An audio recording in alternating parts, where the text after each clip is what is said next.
মুনিরা মাহাজবিন মিমোর মৃত্যুর ঘটনায় উত্তাল হয়ে উঠেছে ক্যাম্পাস। বিচারের দাবিতে প্রতিবাদে নেমেছেন শিক্ষার্থীরা।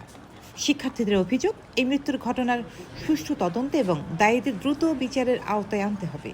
একই সঙ্গে অধ্যাপক সুদীপ চক্রবর্তীর বহিষ্কারের দাবিও জানিয়েছেন তারা। বিক্ষোভ মিছিল এবং সমাবেশে শিক্ষার্থীরা ৭ দফা দাবি তুলে ধরেন। তাদের দাবি, ঘটনার নিরপেক্ষ তদন্ত নিশ্চিত করতে হবে এবং পুরো প্রক্রিয়াকে স্বচ্ছভাবে পরিচালনা করতে হবে। শিক্ষার্থীরা আরও বলেন, শিক্ষাঙ্গনে এমন একটি নিরাপদ পরিবেশ নিশ্চিত করতে হবে যেখানে কোনো শিক্ষার্থী ভয় বা মানসিক চাপে ভুগবে না। বিক্ষোভে অংশ নেওয়া অনেক শিক্ষার্থী বলেন, তারা শুধু একজন শিক্ষার্থীর মৃত্যুর বিচার নয়, ভবিষ্যতে যেন এমন ঘটনা আর না ঘটে সেই নিশ্চয়তা চান। সমাবেশে শিক্ষার্থীরা বিভিন্ন স্লোগান দেন এবং দ্রুত প্রশাসনিক পদক্ষেপের আহ্বান জানান। এদিকে পুরো ঘটনাকে কেন্দ্র করে ক্যাম্পাস জুড়ে সৃষ্টি হয়েছে উত্তেজনা ও ব্যাপক আলোচনা। শিক্ষার্থীদের এক অংশ বলছেন, এই ঘটনার সুষ্ঠু সমাধান না হলে তারা আরও কঠোর কর্মসূচিতে যেতে পারেন।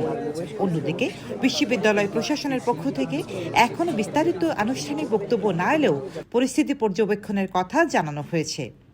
ঘটনার পর সামাজিক যোগাযোগ মাধ্যমেও ব্যাপক প্রতিক্রিয়া দেখা যাচ্ছে। অনেকেই দ্রুত তদন্ত এবং দোষীদের বিরুদ্ধে ব্যবস্থা নেওয়ার দাবি জানিয়েছেন। বিভাগে অবিলম্বে সুদীপ চক্রবর্তী এবং উম্মে হানির বিষয়ে আনুষ্ঠানিক ও স্পষ্ট বিবৃতি প্রদান করতে হবে। যতক্ষণ পর্যন্ত প্রশাসন কোনো কার্যকর পদক্ষেপ গ্রহণ না করছে ততক্ষণ পর্যন্ত বিভাগের সকল পর্যায়ের ক্লাস ও পরীক্ষা বর্জন ঘোষণা করা হলো। ২. নৈতিক স্খলন এবং আত্মহত্যায় প্ররোচনা প্রদানের অভিযোগে অভিযুক্ত সুদীপ চক্রবর্তীকে ঢাকা বিশ্ববিদ্যালয় থেকে স্থায়ীভাবে চাকরিচ্যুত করতে হবে। ৩. বিভাগে প্রচলিত শিক্ষার্থীদের শারীরিক ও মানসিক নির্যাতন, ফলাফল এবং শিক্ষক পদের প্রলোভন দেখানো এবং ভয়ভীতি প্রদর্শনের সংস্কৃতি অবিলম্বে বন্ধ করতে হবে। ভবিষ্যতে এমন কোনো অভিযোগ প্রমাণিত হলে সংশ্লিষ্ট শিক্ষককে ৩ কর্মদিবসের মধ্যে শর্তহীনভাবে চাকরিচ্যুত করার বিধান নিশ্চিত করতে হবে। ৪. মুনিরা মাহজাবিন মিমোর পরিবারের ওপর মামলা প্রত্যাহারের কোনো প্রকার সামাজিক বা রাজনৈতিক চাপ যাতে না আসে তা বিভাগ ও বিশ্ববিদ্যালয় প্রশাসনকে নিশ্চিত করতে হবে। ৫. মিমোর আত্মহত্যার ঘটনায় জড়িত প্রমাণাদি ব্যক্তিদের সর্বোচ্চ শাস্তি নিশ্চিত করতে বিশ্ববিদ্যালয় প্রশাসনকে অগ্রণী ভূমিকা পালন করতে হবে। তদন্ত সাপেক্ষে উম্মে হানি যদি অভিযুক্ত প্রমাণ হন তবে তাকে স্থায়ীভাবে ঢাকা বিশ্ববিদ্যালয় হতে বহিষ্কার করতে হবে।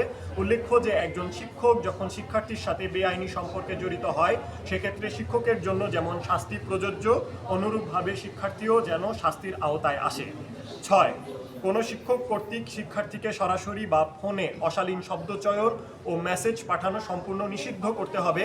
একাডেমিক কাজের বাইরে শিক্ষক শিক্ষার্থীদের মধ্যে অপ্রয়োজনীয় যোগাযোগ বন্ধ করতে হবে এবং শিক্ষক মূল্যায়নের ক্ষেত্রে সর্বোচ্চ স্বচ্ছতা ও জবাবদিহিতা নিশ্চিত করতে হবে। ৭.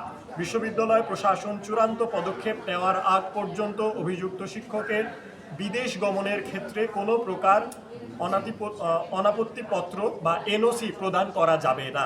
আমরা আশা করি শিক্ষার সুষ্ঠু পরিবেশ এবং ন্যায় বিচার নিশ্চিত করতে বিশ্ববিদ্যালয় প্রশাসন দ্রুততম সময়ের মধ্যে উক্ত দাবিগুলো বাস্তবায়নে কার্যকরী পদক্ষেপ গ্রহণ করবে।